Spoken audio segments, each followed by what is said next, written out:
प्रजापति ब्रह्म कुमार ईश्वरीय विश्वविद्यालय दार्जिलिंग में जिस तरह से आपने इसका स्थापना किया, ये कब किया और किस उद्देश्य से किया, थोड़ा बताइए ना कुछ। ओम शांति।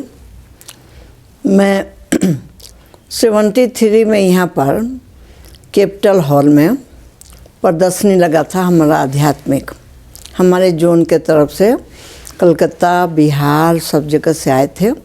तो उस समय हम नहीं आए थे, लेकिन 74 में हम मई महीना में आए। यहाँ पर आए तो धर्मशाला में, यहाँ जज बाज़ार में धर्मशाला है, आप लोग जानते होंगे। वहाँ पर हम रहे 2 साल। वहाँ पर ही हम 2 साल रह के, ये हमारा उद्देश्य था कि हमारा ईश्वरीय संदेश पूरे विश्व में जाए। तो यहाँ पर बाबा महाकाल का यादगार है, शिव का।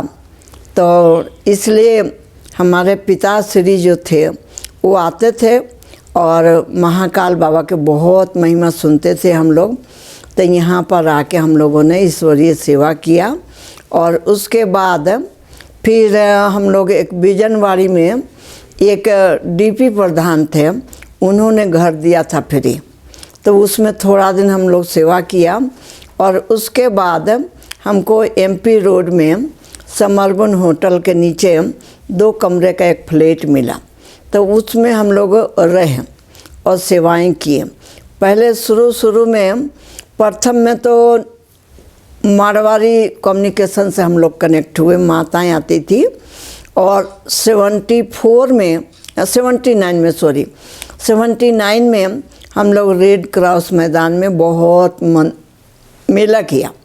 उसमें फिर नेपाली कम्युनिकेशन से हमारा ये हुआ संपर्क, और फिर बहुत सेवाएं हुई। और हम ऐसे एक्चुअल में हिंदी भाषी हैं और बिहार से हैं, तो हमने उस समय नेपाली सीखा।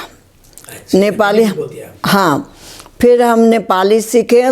मार्केट में जाकर सीखते थे कि कौसरी, ये कौसरी पौआ के हिसाब चलता था। तो मैं समझती थी कि वो पौआ कौसरी होता, हम लोग कैसे बोलते हैं वो कौसरी होता। तो ऐसे करके हम नेपाली सीखे। और 79 में बहुत सारी माताएं हमारे से कनेक्शन में।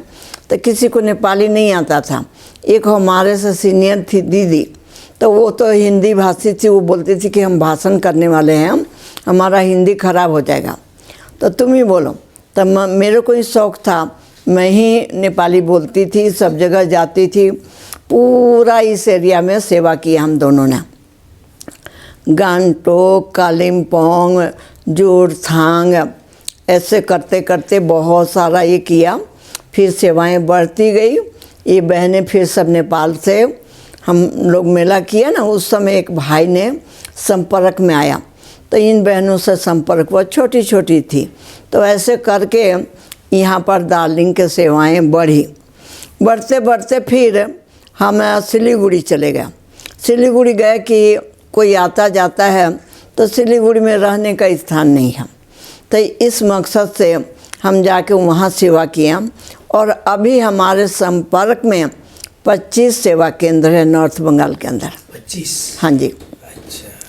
तो उसका सबका अब मुझे हेड बनाया है, सब जोन है, सब जगह बहनें करती है, पर मैं एक निमित्त हूँ।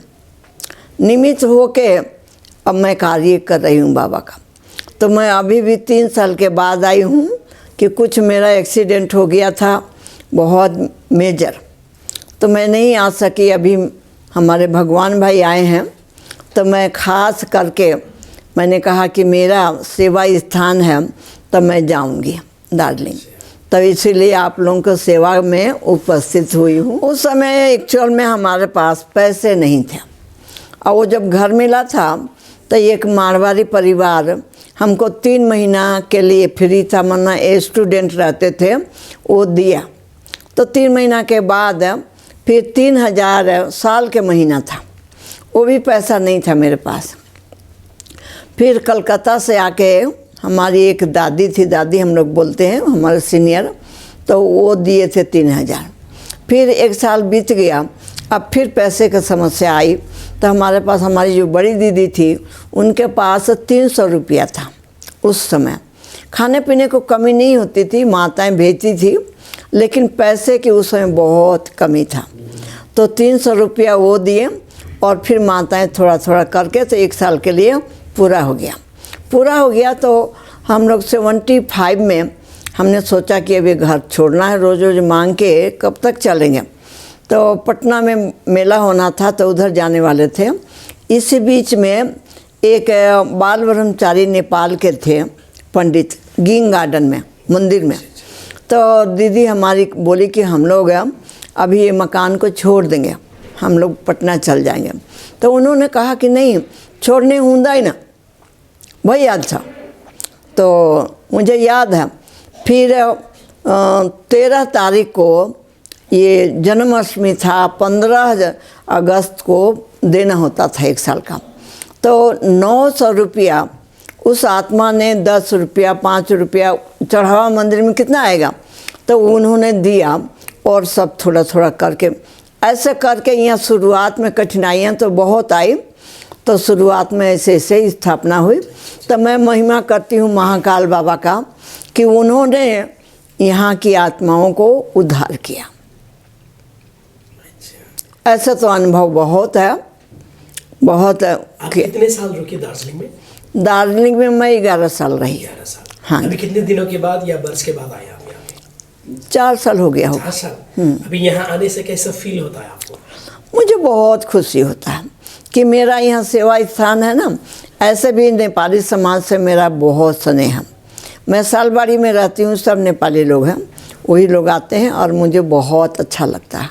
अच्छा दीदी, इस केंद्र से आप लोगों को क्या क्या शिक्षाएं देती है यहाँ से? लोगों को शिक्षाएं मेन तो राजयोगा मेडिटेशन है, और हम आत्मा हैं और आत्मा का पिता परमात्मा है, ये सब हम लोग समझाते हैं। शीर्षी चक्र है और यही सब मेडिटेशन यहाँ अभ्यास कराते हैं हम लोग। तो जो भी आते हैं तो मेडिटेशन करते हैं, उससे बहुत प्राप्ति होती है लोगों को। सबसे बड़ी चीज़ है मन की शांति।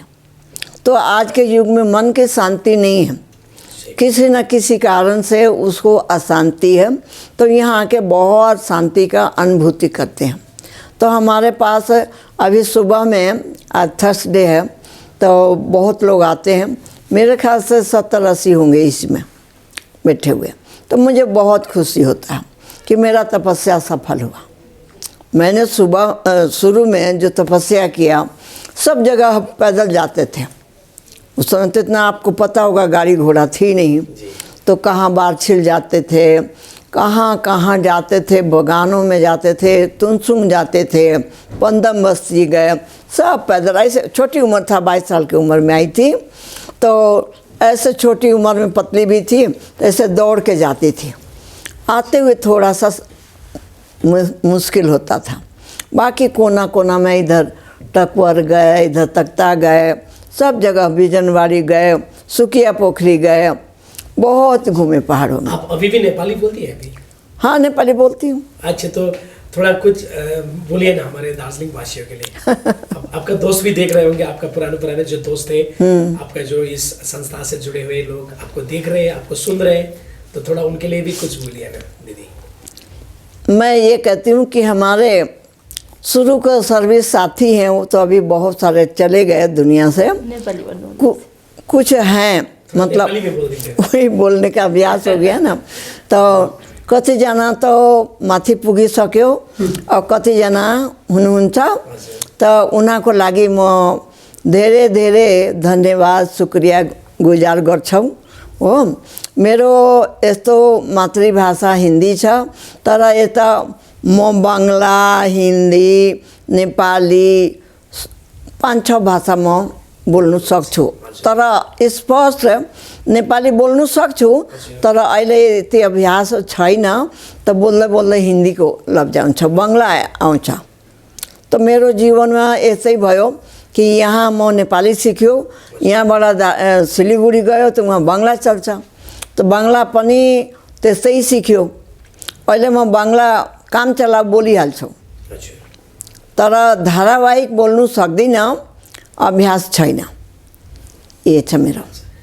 दिदी अहिले तपाईँले भन्नुभयो आजको युगमा मनको शान्ति सबैभन्दा ठुलो शान्ति हो। हजुर। यदि मान्छेको मन शान्ति छ भने उसको जीवन खुसी रहन्छ। हजुर हजुर। अनि त्यो खुसी रहनको लागि, मन शान्ति राख्नको लागि चाहिँ हामीले आउने दिनमा, इन फ्युचरमा के कुरापट्टि चाहिँ हामीले ध्यान दिनुपर्ने, त्यो अलिकति भनिदिनुहोस् न। वो भगवान ही एक शक्ति छ जे हाम्रो मनको शान्ति दिनु सक्छ।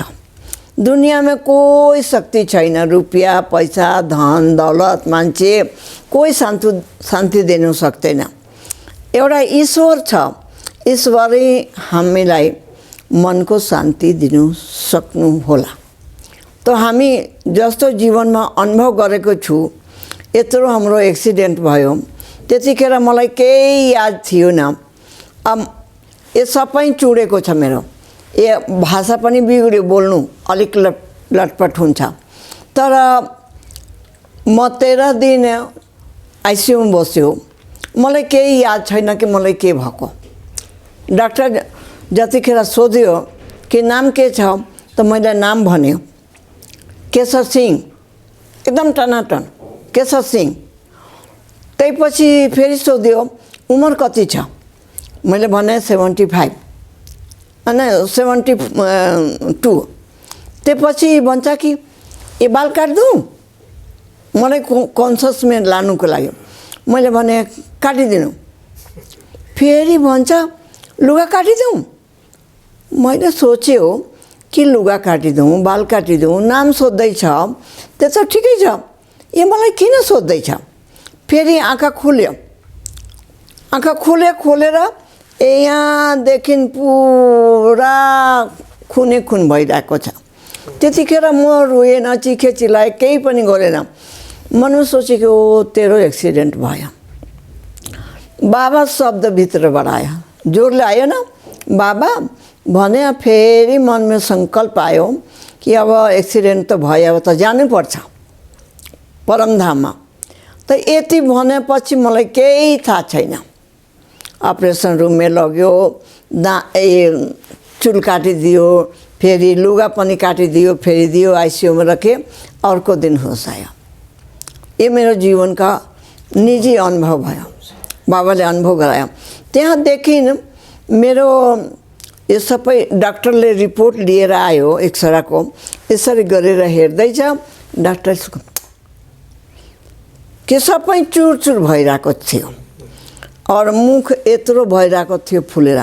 त डाक्टरले अफसोस भयो कि के हुन्छ, बच्छ कि बच्दैन त्यस्तो। तर मेरो यति छिटो इम्प्रुभमेन्ट भयो म भन्नु सक्दिनँ। फेरि म अहमदाबाद लग्यो मेरो हेड क्वार्टरले। फेरि अहमदाबादबाट हाम्रो ग्लोबल हस्पिटल छ माउन्ट आबुमा, त्यहाँ 25 दिन बस्यो। सुगरको पेसेन्ट छु, सुगरको ट्रिटमेन्ट भयो, फिजिसियन डाक्टरले गर्यो, फेरि एकदम ठिकै भयो। और अहिले म मजाले हिँड्छु। अलिकति थोडा सा यो हुन्छ, तर म अलि राम्रो हिँड्छु। भगवानमा त्यति ठुलो आस्था र विश्वास छ तपाईँलाई, अनि मनको शान्ति चाहिँ भगवानै मात्र हो। भगवान त म बुझ्छु कि भगवानले मलाई यति सङ्कटको घडीमा यस्तो उमारेर यस्तो बनाइदियो, त सबै मान्छे याद गरेर सबैले पाउनु सक्छ। तर विश्वास हुनुपर्छ। विश्वासको बिगर केही पनि हुनु सक्दैन। हामी शान्ति प्रेम भन्नु चाहन्छु कि हाम्रो दार्जिलिङमा धेरै अशान्ति हुन्छ, त त्यही शान्ति होस्, समृद्ध हो, सबै सुखी रहोस् हाम्रो पहाडवासी। त्यही मेरो दिलबाट शुक्रिया छ। म जोडिएको त बचपनदेखि नै हो, सानोदेखि नै। यहाँ बसेको पनि मेरो 36-37 वर्ष भयो। हाम्रो यो राजयोग मेडिटेसनमा चाहिँ हामी को हो, कहाँबाट आयो, त हामीले गर्नुपर्ने कर्तव्य के हो हैन। भगवानलाई त सबैले याद गर्छ, त भगवानजी को हुनुहुन्छ, त कहाँ बस्नुहुन्छ, र उहाँसँग सम्बन्ध जोड्दाखेरि हाम्रो जीवनमा के फाइदा हुन्छ है, त्यो मैले अनुभव गरेँ। र सबैलाई यो सन्देश दिन लागेँ कि हामी सबै यो देख्ने, बोल्ने, सुन्ने शक्ति चाहिँ हामी सबै आत्मा रहेछौँ। हामी सबै आत्माको पिता परमात्मा हुनुहुन्छ। र अहिले हामीले दिदीले भन्नुभयो नि सच्चा यो शान्ति भन्नुभयो नि हैन, त सच्चा मनको शान्ति र अब शान्ति र मनको शान्तिमा अन्तर छ। शान्ति भनेको चाहिँ अब एकछिन कुनै शान्तिको जग्गामा गयो, एकछिनको शान्ति भयो हैन। सच्चा मनको शान्ति हरेक कार्य व्यवहार गर्दा हरेक परिस्थितिमा आफ्नो मनको अवस्थालाई कसरी शान्तसँगले राख्न सकिन्छ है। त यो राजयोग मेडिटेसनले चाहिँ सिकाइन्छ यसमा।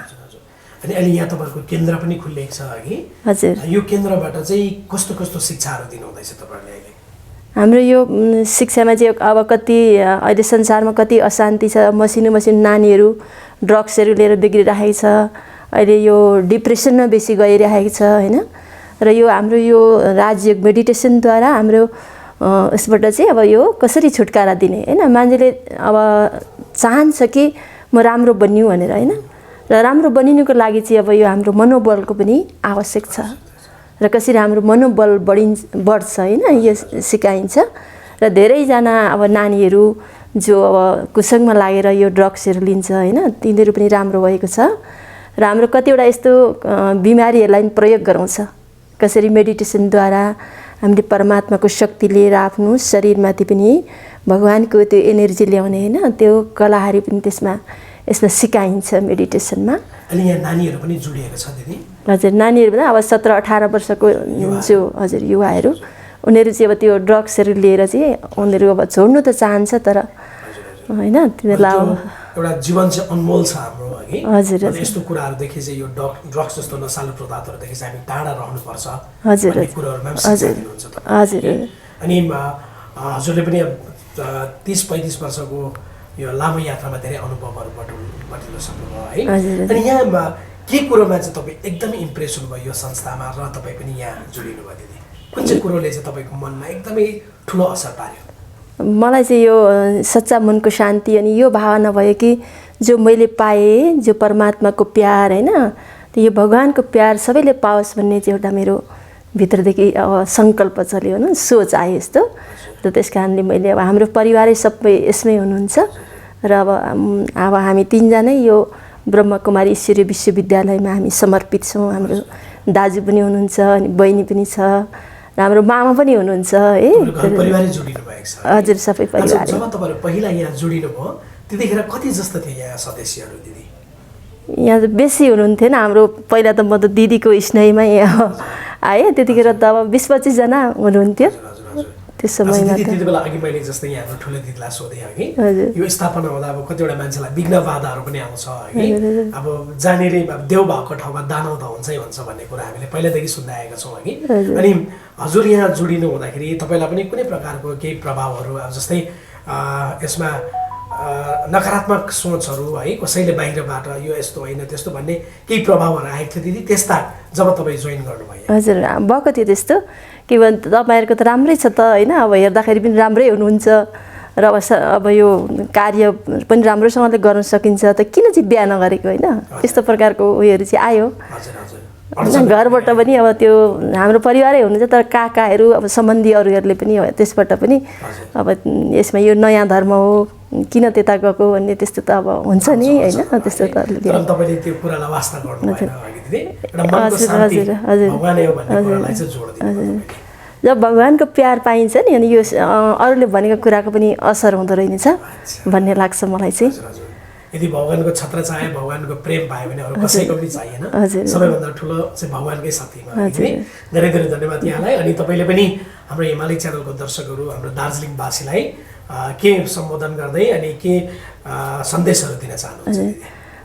म हजुरहरू सबै दार्जिलिङ निवासी जति पनि हेरिरहनु भएकोलाई नम्र निवेदन गर्दछु कि अब हाम्रो यो ब्रह्मकुमारी ईश्वरीय विश्वविद्यालय दार्जिलिङमा पनि सानो सानो ब्रान्च धेरै जग्गामा छ, लेबुङमा पनि छ, हाम्रो एमपी रोडमा पनि छ है। अब समरिक पानी, पोखरेबुङ, यो घुम भन्ज्याङ अनि यो जोरबङ्गला है, र अब यो के भन्छ तकदा भयो, बिजनबारी होइन, यो सबै जग्गा यसरी हाम्रो सेवा केन्द्र यसरी अब खोलिएको छ र सबैलाई म आह्वान गर्छु जहाँ जहाँ नजिक होइन हजुरहरूलाई लाग्छ त फेरि त्यहाँ गएर आफ्नो लाभ लिन सक्नुहुन्छ होइन। अनि आफ्नो पितासँग सम्बन्ध जोड्न सक्नुहुन्छ। हाम्रो दिदीले भन्नुभयो नि बाबा भनेर, हामी सबैजनाको 2 जना बाबा हुनुहुन्छ। एउटा चाहिँ परमपिता परमात्मा शिव हामी सबै आत्माको बाबा हुनुहुन्छ, पिता हुनुहुन्छ।